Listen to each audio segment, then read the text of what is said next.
బైబిల్లో కీర్తన గ్రంథం 86వ అధ్యాయం 8వ వచనంలో, ప్రభువా, నీవు మహత్యం గలవాడువు, ఆశ్చర్యకార్యములు చేయగలవాడవు నీవే, అద్వితీయ దేవుడువు అని భక్తుడు కొనియాడడం చూడవచ్చు.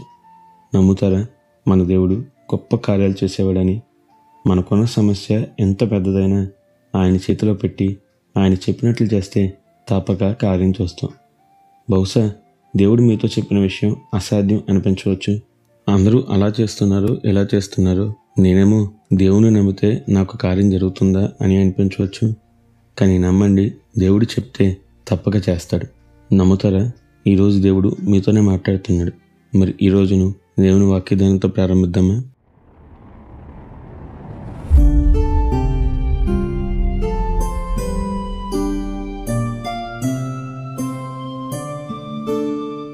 దేవుడు ఎప్పుడు కార్యం చేసినా అది అద్భుతంగానే ఉంటుంది. ఒక్కొక్కసారి ఆయన చేసే అద్భుతం మనకు అస్సలు అర్థం కాదు. మనం ఎంత ఆలోచించినా ఇది జరుగుతుందా అని అనిపిస్తుంది. కానీ ఇది జరగదు అని మనం అనుకునే ఏ గొప్ప కార్యమైనా చెయ్యగల ఒకే ఒక్క సమర్థుడు మన ప్రభువు. మనందరికీ తెలుసు కదా, గొల్యాతు 6 మూల జానడి ఎత్తు, భయం గొలుపుతున్న స్వరూపం. మొత్తం ఇశ్రాయేల్ సైన్యంలో బలాఢ్యులైన వారందరూ 40 దినాలు అతను చూసి పారిపోయారు. కానీ అతను కొట్టడానికి దేవుడు పంపించింది ఎవరిని? ఓ చిన్న గొర్రెల కాపరిని. ఆ గొర్రెల కాపరే దావీదు. వయసు లేదు, యుద్ధ జ్ఞానం లేదు, డాలు లేదు, కత్తి లేదు, కవచం లేదు, కేవలం దేవునిపై విశ్వాసం మాత్రమే.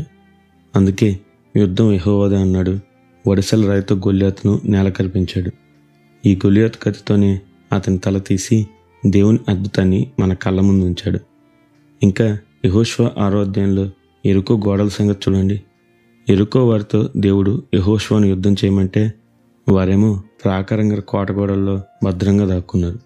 దేవుడు యుద్ధం చేయడానికి ప్రణాళిక ఏదైనా ఇస్తాడో అనుకుంటే దేవుని స్తుతిస్తూ గోడ చుట్టూ తిరగమన్నాడు. అంతే. ఇలా ఎవరైనా ఎప్పుడైనా యుద్ధం చేస్తారా? అసలు ఇంతవరకు ఇలా ఎవరైనా యుద్ధం చేశారా? మొదట దేవుడు చెప్పింది నమ్మడానికి కష్టంగానే ఉంటుంది.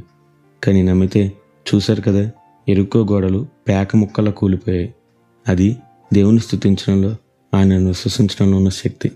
మరి నమ్ముతారా? ఈరోజు మీ ముందున్న సమస్య గొల్యాతు అంత పెద్దదైనా, యెరికో అంత గొప్పదైనా దేవుని విశ్వసించండి.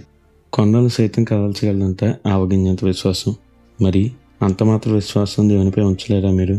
నమ్మండి, కార్యం చూస్తారు. ఎందుకంటే మన దేవుడు అద్భుతాలు చేయగలవాడు. అందుకే నిత్యం ఘనత, మహిమ, ప్రభావములు యేసుక్రీస్తు నామమునకే కలుగును గాక. ఆమేన్. హల్లెలూయా.